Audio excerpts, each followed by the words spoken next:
Hello, my beautiful friends. I'm Shannon. This is Lifestyle Manifesting, and I am talking all about manifesting as a lifestyle, deliberately creating your life. Okay, you've already been manifesting your whole life. You just didn't call it manifesting. So now I am helping to teach you to deliberately create what you want in your life. Today I want to talk a little bit about manifesting the ideal version of your specific person, recreating your specific person. How do you recreate your specific person? Well, you want to focus and get clear on how do you want them to show up? What do you want them to look like in your life? What experience do you want to have with this person?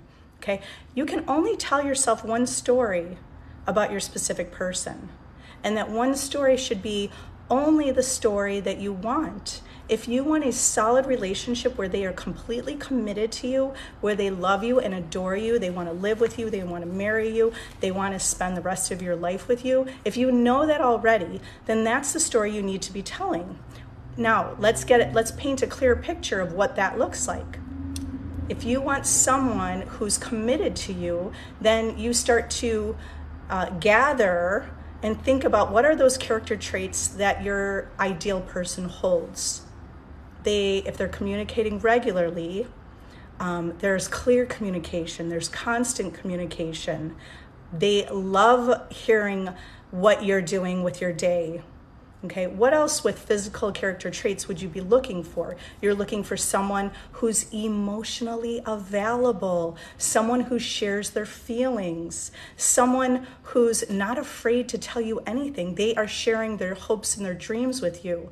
You want someone who's loyal to you, right? Faithful. That's what you want to focus on, that version. Start to get an idea of what you want by scripting it out. So take out a notebook and start scripting what is, this is my ideal specific person. And then you list those traits of your ideal specific person. They're faithful, loyal, emotionally available. They're absolutely in love with you. They adore you. What else does their character look like? They're someone who's charming, someone that you have this chemistry with, right? Sexual chemistry. Are they someone who's romantic? Because you could create whatever version you want. Put that in. They are romantic. What are their love languages? What are your love languages? The more that you're clear about that, you will be aligning to that version who gives you that experience. Okay, so you want to get more clear. The goal of manifesting a specific person is you getting clear on what you want. And not just taking the outside circumstance of the world for what it is, because facts are not true. They're only true if you decide they're true. Okay, there's nothing final, because right now in this present moment, you could create whatever you want. You can align with, you're not creating, by the way, you're just becoming aware of that reality that already exists. So script out your ideal specific person, their character traits, anything about them. You could put what they like to do, what you like to do together. How do they act in a relationship? How are they with other people and friends and family? The more you get clear on that, that is the version of them that will show up in your life. Here's the key. You only contemplate and focus on that version. And every time that you start thinking about the person who ghosted you, or the person who was rude to you, the person who told you they don't like you, that's an affirmation. Let's say you affirm today the new version of them and you feel good. And now this evening, you start having conversations with your friend, remembering that your specific person was a jerk. Well, if you say that, now you're affirming that they're a jerk, or they don't communicate with me. I don't even know if they like me. They're with a third party. None of those circumstances matter. They only are staying in place because of your awareness and attention about them. So reality creation is all about you creating, using your creative imagination, which is your imagination. Your imagination is creating. It is your spiritual sensation of imagining. Imagining is spiritual sensation. It's your creative power. So you use your creative power to focus on the ideal reality that you want, and you persist in that ideal reality until it becomes fact in your world. So I wanted to read a quote that I have written down from Neville Goddard. He was talking about the art of controlled inner speaking, right? Your inner conversations that you're having with yourself, your inner thoughts, the art of controlled speaking. And here's what he said. God calls things that are not seen as though they are seen, and the unseen becomes seen. Okay, so God calls things that are not seen as though they are seen. God is yourself, right? Anything you don't see, it is real. Okay, and the more that you focus on the unseen reality of what you want, it materializes, it manifests, it reveals itself, and it becomes seen. It becomes a fact in your world. It becomes your reality. So your goal and your job is to do one thing, focus on the story that you want. Now, when I say focus on the story you want, it doesn't mean you have to focus on it 24/7. Whenever that topic comes up with your specific person, like they come up in your mind, or even if a friend or someone brings them up, you think of only the story you want it to be, okay? That you affirm in place. If you're having a conversation with a friend who brings up your specific person and tells you negative things about them, just stop the conversation. You could actually revise right in the moment, and don't pay attention to what your friend is saying. Don't get caught up in the 3D, because the 3D is just, it's the outpicturing of your own thoughts and beliefs within you. Okay, so to recreate your specific person, you're focusing on the version of them that you want to be experiencing. And if you're focusing on the version of them you want to experience, well, you also need to focus on the version of yourself. That's part of this, right? Because if you're the person in the relationship, you're not crying at home because they're not here. If you're the person in the relationship, if you're the person who feels loved and cherished and treasured, then you're not looking at that person that you don't want. You're only focusing on the ideal version. And who are you yourself? You're someone who feels loved. You're someone who feels a priority. Okay, so when you're recreating a specific person, you also want to, because it's coming from you and the state of being that you're in, you want to also think about yourself and who are you. Okay, ask yourself, well, who am I in the relationship? You want to have the thoughts and the feelings of the person who is in the solid relationship with the ideal version. Those thoughts would be, I'm loved, I'm perfect, I'm the perfect partner, I'm chosen, I'm good enough. All of those would be the thoughts you would be having. It's not that you would be having them consistently. It would already be a belief and a knowing within you. So you create that by affirming that. You create that by affirming that reality and feeling that way. And you focus only on the ideal version of your specific person. Life is just a story. It's a story. So what story are you telling yourself? Okay, this is unconscious. Unconsciously, if you're sitting at home kind of moping around and feeling sad, you haven't heard from your specific person, that is not the ideal version of you in your ideal relationship, right? You're affirming a reality where you're just feeling lonely. So you got to shift out of that, shift into your higher self and the creative power you have within, shift out of your kind of like your 3D, your self, like attachment to self, and connect with your higher self. Connect with that eternal, infinite you who knows how to create, who knows your power.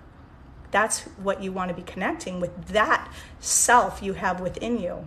Okay, and you're going to connect with that self and gain your power and gain your confidence.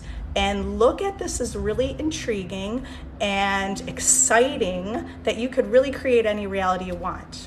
All right, so remember Neville's quote, God calls things that are not seen as though they are seen, and the unseen becomes seen.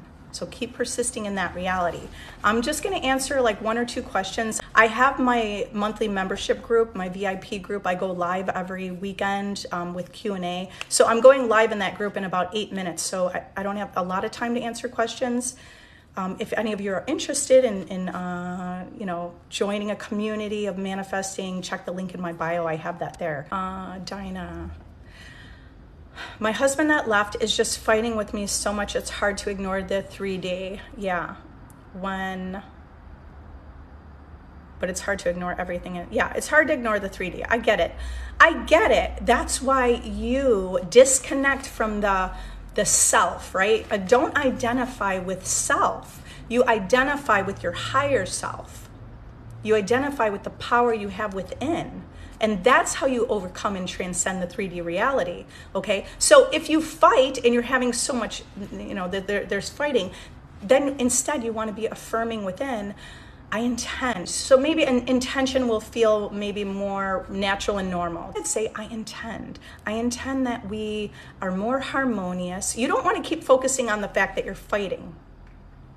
You don't want to keep focusing on the things you don't want. Instead, you shift your attention to how you do want it to be, and you want it to be more harmonious. What do you want? Your husband to be with you? Start affirming that. I intend we are together. I intend we're working this out. It's okay we had fights. You know what? Don't look at the fight as a negative. Let the fight be you are allowing yourself to learn to how to communicate. And sometimes, we may not know how to communicate, so then it turns into fighting. But start to affirm how you want it to be. More harmonious, better communication, and then look at what already has transpired and say, that's okay we fought because it made me realize I want to be a better communicator. It made me realize I want my specific person to be a better communicator, to express their feelings, to tell me how much they love me. Okay, so you can flip that any way you want it to go, but you want to give it better meaning and not just a negative meaning that you're fighting. Create that you had the fight and now your husband, is contemplating everything and realizing how much he loves you. That's all you need to decide. That fight made him realize how much he loves you. If you could think that. Because what are you assuming? Your assumptions are playing out and manifesting in your world. And if your assumption is, we had a fight, we're never going to work it out, he's never going to agree, well, guess what? Those are all affirmations and you're affirming the reality. You're never going to agree and you're fighting and it's not working out. So shift your focus to the fight was okay because you already had the fight. Either you revise it if you want to do that, but what seems more natural and normal for most people is to create the assumption surrounding the fight that it's okay. You needed to get those thoughts out. You needed to express that, and everything's going to work out no matter what. You got to get into that mindset. Deliberate manifestation is having a disciplined mind.